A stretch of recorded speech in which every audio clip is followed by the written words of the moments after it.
Patuloy namang gumagawa ng pangalan ng mga Pilipinong game developers sa pandaigdigang larangan matapos makilahok ang delegasyon ng Pilipinas sa isa sa pinakamalaking gaming expo sa Asia. Mula sa China, may report si Mark Fetalco. Mula sa hilig sa animation, ginawa na itong propesyon ni Azumi. Dahil sa kanyang talento at pagkamalikain, bahagi na siya ng lumalagong industriya ng gaming development sa Pilipinas. At ngayon ay nakikipag-partner na sa ibang bansa. Until then, naging project manager ako. And then, napansin ko while doing the project, gusto ko pa makipag-involve a lot of more anime-style project.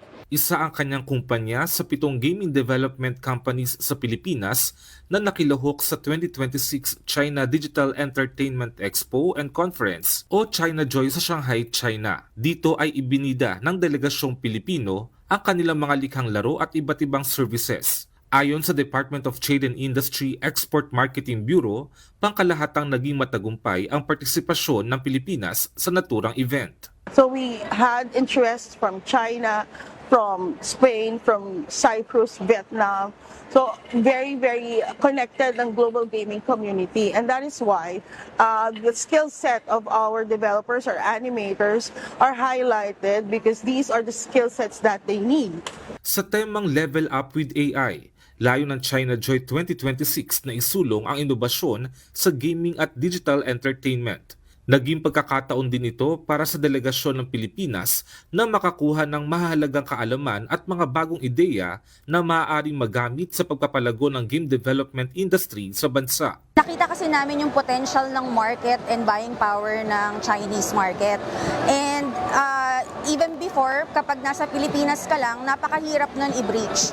So with this convention and here, and with the help of the Philippine government, mabibreach natin yung market kasi tinutulungan nila tayo, may interpreters na provide. Itong ikatlong beses na sumali ang Pilipinas sa naturang event.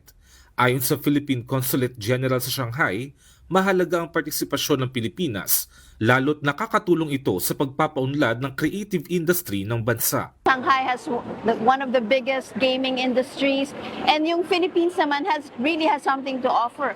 Yung Philippines is a young population and they're very talented, very creative, especially in the gaming industries.